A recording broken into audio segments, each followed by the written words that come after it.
Hello student, today we are going to learn second topic systematics of living organism from the subject biology. Okay, तर आपल्या टॉपिकचं नाव काय आहे सिस्टमॅटिक्स of living organism. तर आपण आधीच्या टॉपिकमध्ये काय बघितले तर लिव्हिंग ऑर्गॅनिझम्स काय असतात किंवा त्यांची लाईफस्टाईल कशी असते हे पाहिलं. तर आत्ता आपण काय बघणार आहोत तर त्यांचं जे क्लासिफिकेशन असतं म्हणजे जे काही आपण बघतो की लिव्हिंग ऑर्गॅनिझम्स किती आहेत, खूप सारे आहेत ना, आणि सगळे वेगवेगळ्या व्हरायटीचे आहेत. असं नाही आपणच फक्त ह्युमन बिंगच फक्त आहेत का लिव्हिंग बिंग म्हणून पूर्ण अर्थवरती, तर नाही. प्लॅन्ट्स आहेत, ॲनिमल्स आहेत, बर्ड्स, रेप्टाईल्स, त्याच्यानंतर फंगी आहेत, मशरूम्स आहेत, असं खूप साऱ्या वेगवेगळ्या व्हरायटी आहेत. बॅक्टेरिया आहेत, असे एकदम छोटे जे की आपल्याला इझिली नेकेड आईजने दिसत नाहीत असे ऑर्गॅनिझमसुद्धा त्यामध्ये आहेत. आणि एकदम मोठे ह्यूज लार्ज साईजमधले सुद्धा ऑर्गॅनिझम्स त्या ह्याच्यामध्ये आहेत. मग ते आपल्याला ओळखायचे कसे किंवा काय, तर त्याच्यासाठी एक क्लासिफिकेशनची क्रायटेरिया जो आहे तो ठरवला गेला, 5 किंगडम क्लासिफिकेशन. तर काय केलं त्याच्यामध्ये 5 किंगडम क्लासिफिकेशन केलं. टोटल जे काही ऑर्गॅनिझम्स आहेत ते 5 किंगडम्समध्ये डिस्क्राईब केले गेले. तर ते 5 किंगडम्समध्ये क्लासिफाय करताना काय काय त्यांनी डिस्क्राईब केलं, त्याच्यामध्ये काय काय क्रायटेरिया घेतले. फर्स्ट आहे complexity of cell structure, that is prokaryotes or eukaryotes. तर प्रोकॅरियोट्स अँड यूकॅरियोट्स म्हणजे काय हे तर आपल्याला इन डिटेल पुढे 5th टॉपिक येईल सेल चा, त्याच्यामध्ये आपल्याला सगळं इन डिटेल आहे. तरी पण सांगते, प्रोकॅरियोट्स म्हणजे त्यांच्या सेलमध्ये जो न्यूक्लियस असतो तो वेल डेव्हलप नसतो. ओव्हरऑल जी सेल आहे ती वेल डेव्हलप नसते. The cell of prokaryotes is not well develop and the cell of eukaryotes is very well develop and define. जी यूकॅरियोटची सेल असते ती प्रॉपर वेल डेव्हलप झालेली असते. बॉडी ऑर्गनायझेशन सेकंड क्रायटेरिया काय आहे, body organisation unicellular or multicellular. तर हे कन्सेप्ट तुम्हाला झाली असणार आहे 10वीला, युनिसेल्युलर ऑर मल्टीसेल्युलर. युनिसेल्युलर म्हणजे काय तर सिंगल सेल असलेले म्हणजे एक पेशीय ऑर्गॅनिझम्स, आणि दुसरे काय आहेत मल्टीसेल्युलर म्हणजे काय more than one cell present in their body is called multicellular म्हणजे काय बहुपेशीय ऑर्गॅनिझम असणारे. Mode of nutrition autotrophic, heterotrophic, holozoic.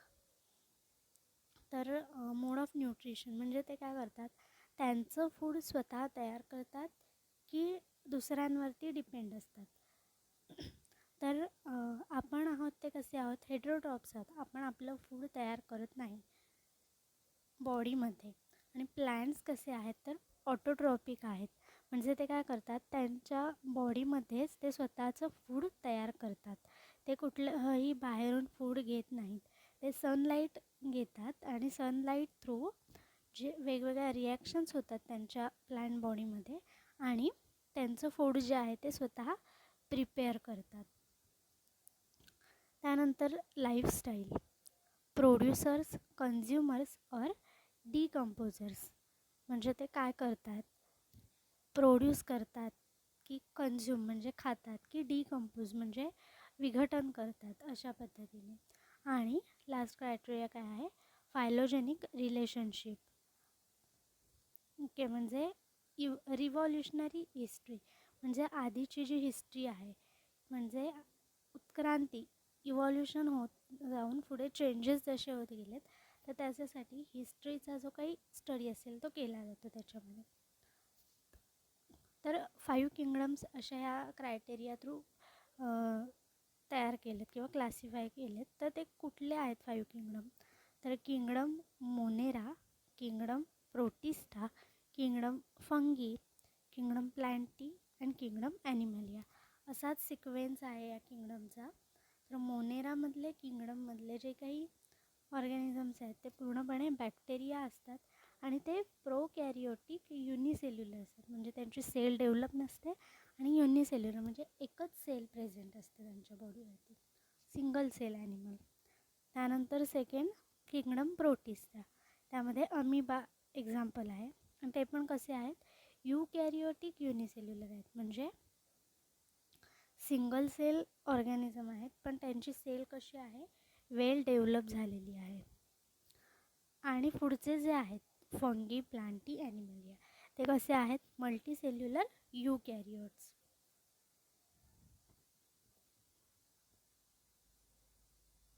तर हे जे 5 किंगडम क्लासिफिकेशन आहे ते कोणी डिस्क्राईब केले, तर एक सायंटिस्ट आहेत Robert Whittaker, a biologist at Cornell university. तर त्यांनी काय केलं, हे 5 किंगडम जे आहेत त्यांचं क्लासिफिकेशन केलं. तर आपल्याला इथे चार्टमध्ये दाखवलं आहे, किंगडम आहेत, त्यानंतर cell nucleus, number of cell आणि फूड मेकिंग अशा पद्धतीचं दाखवलेलं आहे आपल्याला. तर फर्स्ट आहे kingdom plantae. Okay, kingdom plantae cell nucleus काय आहे, प्रोकॅरियोटिक अँड युकॅरियोटिक दोन्ही टाईपचे. प्लांटीमध्ये जे काही सेल्स आहेत त्या सेल्स कशा आहेत, प्रोकॅरियोटिकसुद्धा आहेत आणि युकॅरियोटिकसुद्धा आहेत. त्यानंतर नंबर ऑफ सेल्स युनिसेल्युलरसुद्धा आहे आणि मल्टीसेल्युलर. म्हणजे काही प्लांट्स जे आहेत ते युनिसेल्युलर म्हणजे एकदम छोटे छोटे आहेत आणि काही प्लांट्स आहेत ते कसे आहेत, खूप सारे प्लांट्स मल्टीसेल्युलर असतात आणि खूप कमी प्लांट्स आहेत जे की युनिसेल्युलर. आणि दुसरं काय आहे, लास्टचं point, food making, autotrophs and heterotrophs. म्हणजे बरेचसे प्लांट्स काय करतात, स्वतःचं फूड स्वतः प्रिपेअर करतात आणि काही ठराविक प्लांट्स आहेत जे की काय करतात, त्यांचं फूड ते स्वतः प्रिपेअर न करता दुसऱ्यांवरती डिपेंड असतात.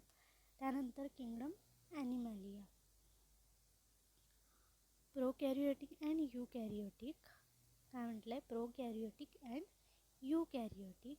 त्यानंतर ॲनिमलियामधले सगळे ऑर्गॅनिझम मल्टीसेल्युलर असतात आणि हेटेरोट्रॉप्स असतात. म्हणजे काय, स्वतःचं फूड स्वतः बनवत नाहीत तर दुसऱ्यांवरती डिपेंड असतात. फॉर एक्झाम्पल प्लांट्सवरती किंवा दुसऱ्या ॲनिमल्सवरती डिपेंड असतात. थर्ड काय आहे, प्रोटिस्टा.